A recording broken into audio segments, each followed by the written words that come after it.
Good morning of all students. Class 10th का civic chapter चौथा अध्याय चल रहा है। इसमें जाति, धर्म और लैंगिक मसले शीर्षक का नाम है। बड़ा गंभीर मुद्दा है, विशेषकर भारत के संदर्भ में। यहाँ पर जाति के नाम पर, धर्म के नाम पर और लिंग के आधार पर कई तरह की समस्याएं, विवाद वर्तमान में है और सरकार इसके लिए प्रयासरत है कि कैसे इसका हम निदान कर सकें। तो कोई भी कानून या नियम बना देने से समस्या का हल नहीं निकलता है। उसके लिए जनता की भागीदारी, जनता का मोरल परिवर्तन और सरकार जो नियम बनाती है उसको सख्ती से लागू करने की जरूरत है। अगर इसमें कमी होती है, उस स्थिति में सारे मसले जो हैं बने रहेंगे। फिर भी अगर पहले की तुलना में देखा जाए तो बहुत कुछ इसमें कमी आई है।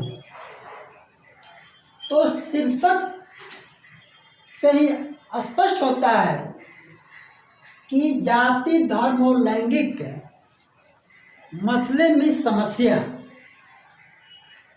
समस्या है और इस समस्या के चलते कई तरह के कठिनाई आम जनता को झेलनी पड़ती है। तो सबसे पहले हम लैंगिक मसले पर चर्चा करेंगे।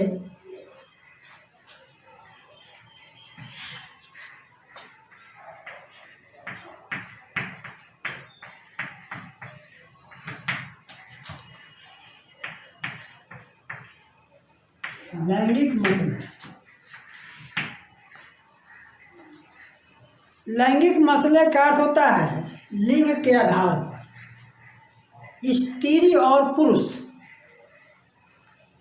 के बीच में जो भेदभाव है, उसी को इसमें हम चर्चा करेंगे। भारत ही नहीं बल्कि पूरे विश्व में लिंग के आधार पर भेदभाव देखने को मिलते हैं। चाहे तो वह निजी जिंदगी हो या सार्वजनिक जिंदगी,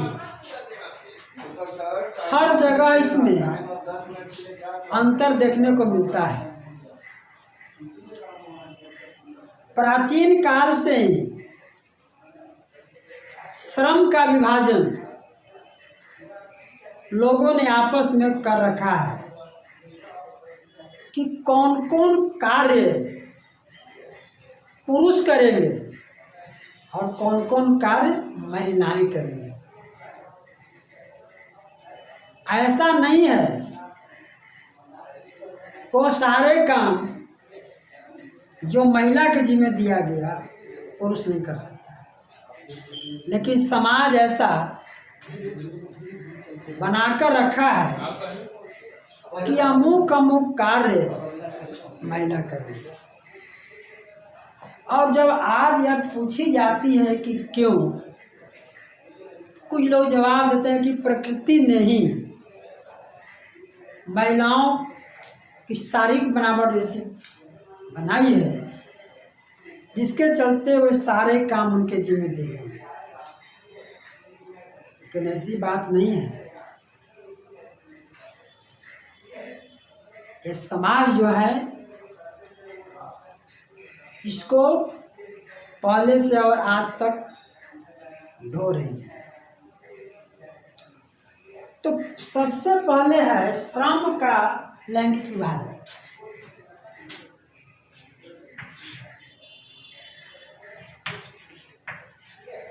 श्रम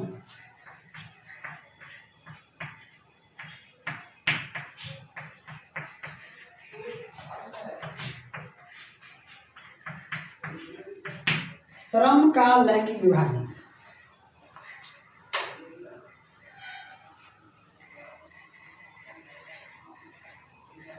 काम के क्षेत्र में स्त्री और पुरुष के जिम्मे कुछ काम जो है बांट दिए गए। मोटे तौर पर ऐसा कहा जाता है कि चार दीवारी के अंदर जो भी कार्य होंगे वो महिला करेंगे और चार दीवारी के बाहर जो काम होंगे वो पुरुष करेंगे। और यह परंपरा आज भी देखने को मिलती है। कहा जाता है कि महिलाएं गृहिणी का कार्य करेंगी, बाल बच्चों की सेवा करेगी, खाना बनाएगी, कपड़ा धोएंगी, झाड़ू पोछा करेंगी। ये सारा काम जो है महिलाओं के जिम्मे छोड़ दीजिए। बाहर का काम जो है खेत खलिहान का, फैक्ट्री का, ये सारा काम पुरुषों के जिम्मे है। लेकिन यह समस्या बनती गई। आज महिलाओं के जिम्मे जो काम दी जाती है उसका वैल्यू कम दिया जाता है, जबकि भर दिन वो काम करते हैं लेकिन पुरुष उसको वैल्यू नहीं देते। और बाहर में पुरुष अगर 1 घंटा भी काम करके आता है, कहता है कि हम काम करके आए। ऐसा देखा गया है कि पुरुषों की तुलना में महिलाएं ज़्यादा काम करती हैं। आज के आधुनिक युग में महिलाएं घर से बाहर भी काम कर रही हैं। जब घर के काम से निपटती है, कोई छोटा मोटा काम करने के लिए वह बाहर आती है, लेकिन उनको जो मेहनताना मिलना चाहिए वो नहीं मिलता है। और वो भी स्वीकार कर इसलिए कर लेती है कि ऐसे भी घर पर हम बैठे रहते हैं, चलो कुछ आमदनी हो जाए तो क्या दिक्कत है। तो समान काम के लिए पुरुषों की तुलना में महिलाओं की मजदूरी जो है, वेतन है, कम दिया जाता है। आज विभिन्न क्षेत्रों में महिलाओं की उपस्थिति दर्ज हो रही है, लेकिन जनसंख्या के अनुपात में वो नगण्य है। राजनीति में हो या सामान्य कार्य में हो, हर जगह इनकी उपस्थिति कम है। ऐसा क्यों? पुरुष की मानसिकता, हमारा देश पितृ प्रधान देश है जिसमें पुरुष की अहमियत दी जाती है और उसी के नाम से लोग जाना भी जाता है। महिलाओं का स्थान पुरुषों की तुलना में कम दिया जाता है।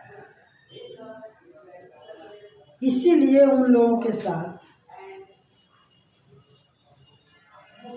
धोखा होती है, भेदभाव होती है, कमतर समझा जाता है। अगर खान पान देखा जाए तो महिलाओं की तुलना में पुरुष को ज़्यादा दिया जाता है। देखिए, भारत में साक्षरता दर पुरुष की तुलना में महिलाओं का कम है। क्यों कम है? उन लोगों को अवसर नहीं दिया गया जिससे कि वो पढ़ सके, और उन लोग की भी सोच है कि पढ़ लिख के क्या करें, इसको तो घर गृहस्थी संवारना है, इसीलिए उन पर ध्यान कम दी जाती है। आज महिलाओं की साक्षरता दर पहले की तुलना में काफ़ी बढ़ा है। सरकार इसके लिए प्रयासरत है, कई तरह की सुविधाएं दी जा रही है, जिसके चलते साक्षरता दर में जो पुरुष और महिलाओं के बीच जो अंतर था वो कम हुआ है।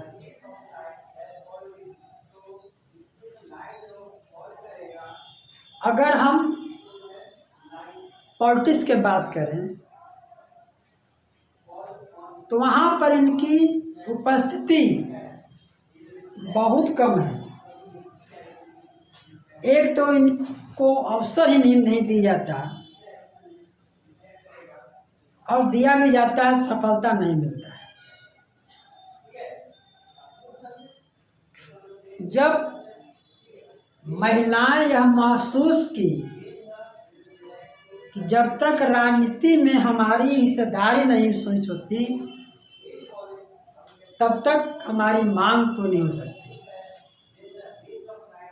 तो महिलाएं संगठित होने लगी,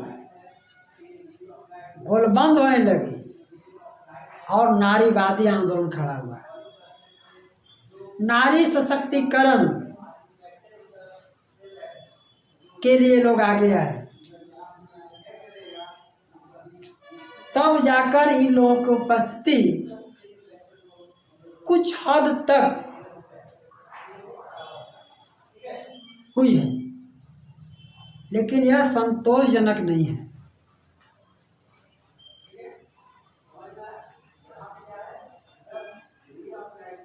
- 2011 की जनगणना के अनुसार, नहीं जनगणना से नहीं,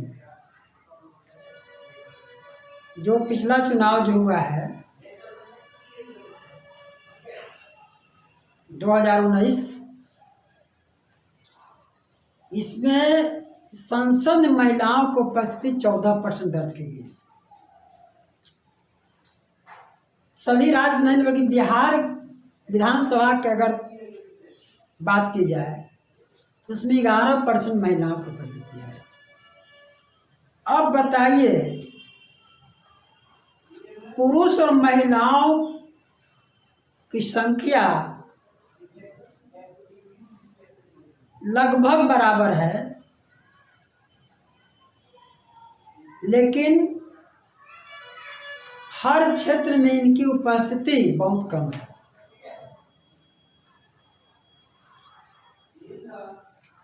लिंग अनुपात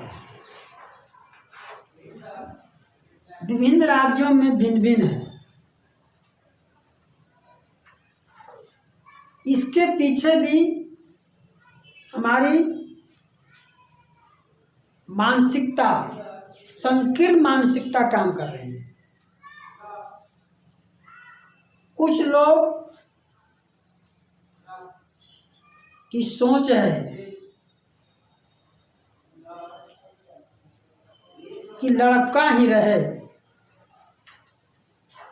लड़की नहीं, तो लड़का की चाहत में बालिका भ्रूण की घटनाएं देखी जाती है।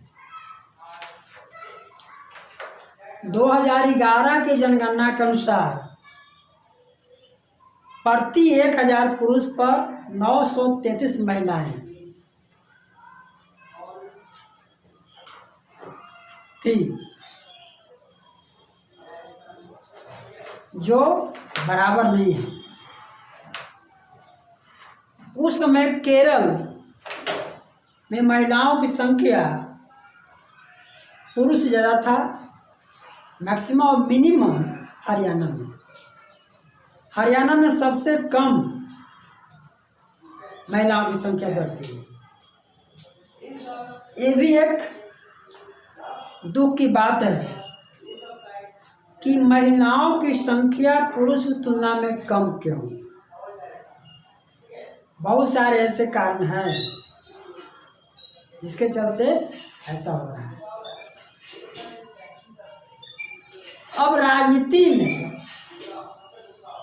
महिलाओं की उपस्थिति को कैसे सुनिश्चित की जाए, इसके लिए महिला आंदोलन, नारी सशक्तिकरण, नारीवादी आंदोलन चले। तब जाकर पंचायती राज में कहीं कहीं 50% और कहीं कहीं 1/3 उनके लिए सीट आरक्षित किए गए।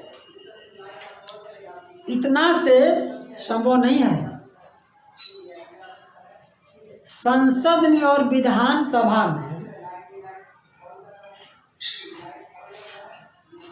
में भी महिलाओं को उपस्थिति संतोषजनक होनी चाहिए। इसके लिए विधेयक संसद में लाया भी गया, लेकिन आज तक वह अधर में लटका हुआ है। राज्यसभा से पारित हुआ कि महिलाओं को 1/3 आरक्षण दिया जाएगा, लेकिन लोकसभा में जाकर यह लटक गया और आज यह कार्य जो है अधूरा ही रह गया। इसके लिए संसद में किसी प्रकार की बहस नहीं हुई। जब तक कि लोगों को हर जगह पुरुषों के बराबर अधिकार अगर नहीं दिया जाता, तब तक लैंगिक मसले सुलझने वाला नहीं है। तो ये सब जो है, श्रम का लैंगिक विभाजन, शिक्षा के क्षेत्र में, राजनीति के क्षेत्र में, हर क्षेत्र में भेदभाव, और इसको दूर करने के लिए जो है कई कानून भी बने हैं, लेकिन अभी तक यह दूर हुई नहीं है।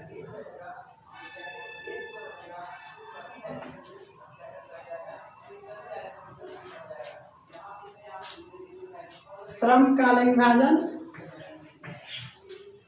और साक्षरता दर, सी हो गया। राजनैतिक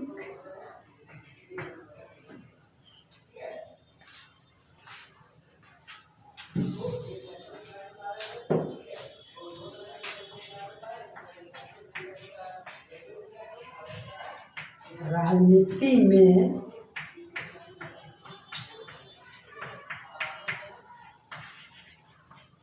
हिस्सेदारी,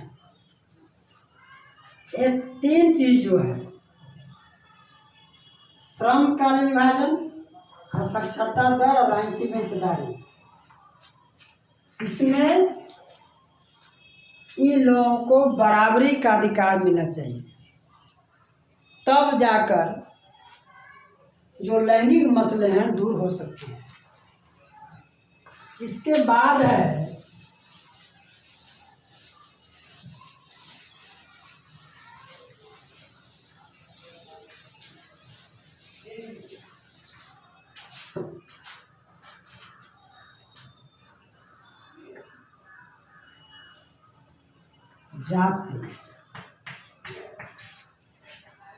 जातिगत मसले।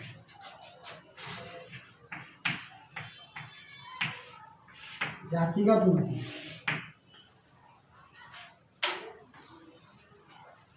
भारत में जाति के नाम पर भेदभाव एक आम समस्या है।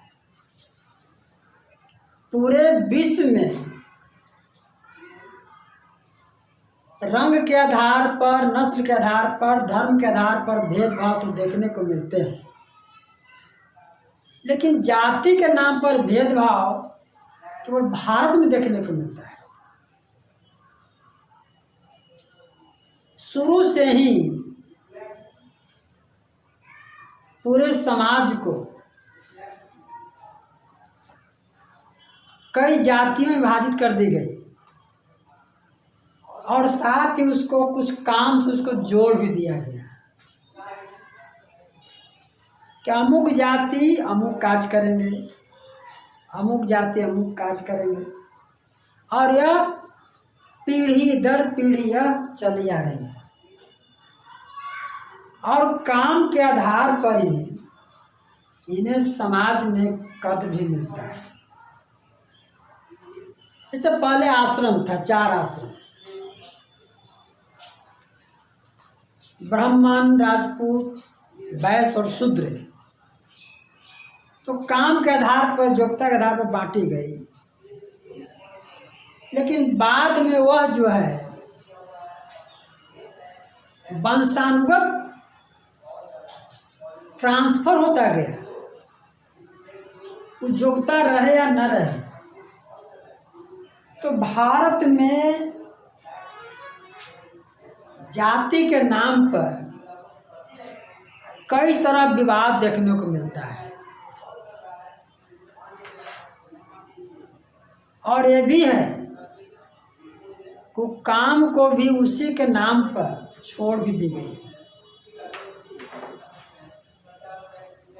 साफ सफाई कौन करेगा, बड़ीगिरी कौन करेगा, लोहारगिरी कौन करेगा, सोनारगिरी कौन करेगा, खेती कौन करेगा, सब का काम बांट दिया।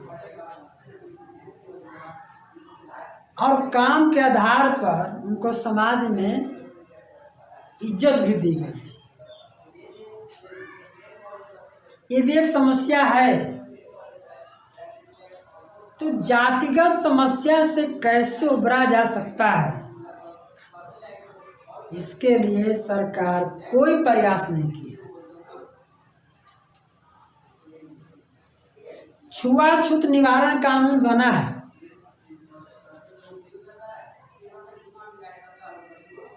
लेकिन जातिगत समस्या कैसे खत्म होगा, इसके लिए कोई उपाय नहीं किया। तो छुआछूत निवारण कानून, अस्पृश्यता निषेध कानून जो कहते हैं,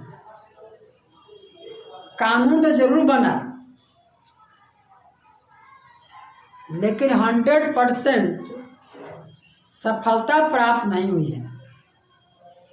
शहरी क्षेत्र में तो बहुत कम देखने को मिलता है, लेकिन ग्रामीण क्षेत्र में आज भी यह जकड़ा हुआ है। उसके पीछे कारण है, ग्रामीण क्षेत्र में हर कोई एक दूसरे को जानता है, पहचानता है,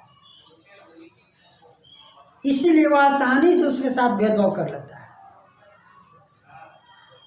और शहरी क्षेत्र में एक दूसरे को लोग नहीं जानते हैं, इसलिए वहाँ पर भेदभाव नहीं कर पाते। अगर शहरी क्षेत्र में अगर वो जान जाए कि डोम है तो भेदभाव करेगा। शहरी क्षेत्र में केवल हम लोग उसकी रहन सहन, बोल चाल,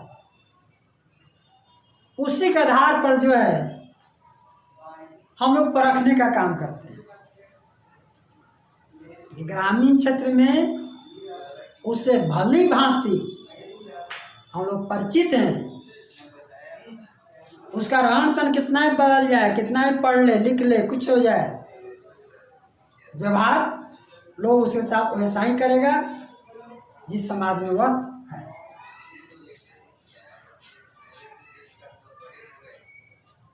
कई जाति के नाम पर झगड़े हुए हैं। आज सरकार जो है हर काम के लिए जाति प्रमाण पत्र मांगती है। अब बताइए, जब सरकार ही जाति प्रमाण पत्र मांगती है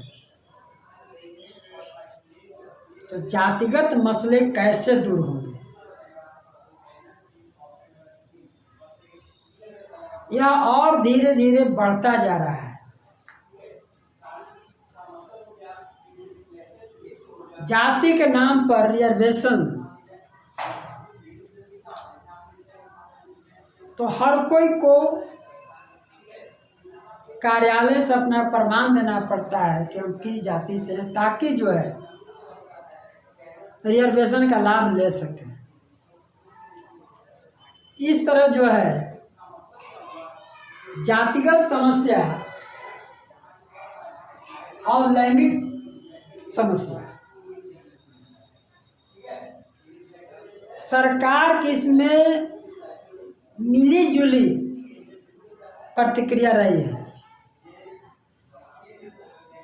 आज राजनीति में अगर देखा जाए तो जाति के नाम पर लोग वोट मांगते हैं कि देखिए भैया, हम अमुक जाति के हैं, आप लोग हमको सपोर्ट कीजिए। इससे जाति को और बढ़ावा मिलता है। आज हमारा समाज जो है वैवाहिक संबंध जो बनाता है वह जाति के आधार पर ही सुनिश्चित होती है। उसी जाति के दायरे में वह बंधा हुआ है। अगर कोई उल्लंघन भी करता है तो समाज उसे माफ नहीं करती। सरकार इसके लिए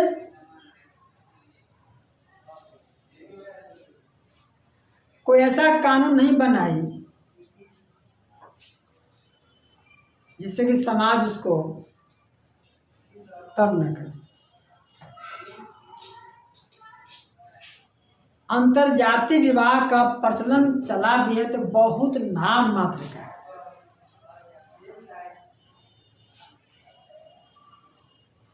जिसके चलते जाति भेद आज भी समाज में बना हुआ है।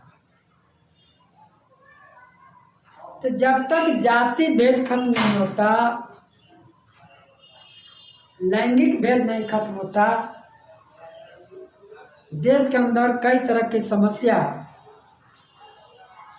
बनी रहेगी। और जो समानता कहते हैं वह केवल कहने के लिए रह जाएगा, समानता नहीं आएगी। आज हम दो ही शीर्षक पर चर्चा करेंगे, जाति और लैंगिक मसले, और लगभग इस पर चर्चा हो चुकी है। इसके बाद जो क्लास लेंगे उसमें हम धर्म के नाम पर जो विवाद है, धार्मिक जो मसले हैं, उस पर विशेष रूप से चर्चा करेंगे। आज इतना ही। Thank you.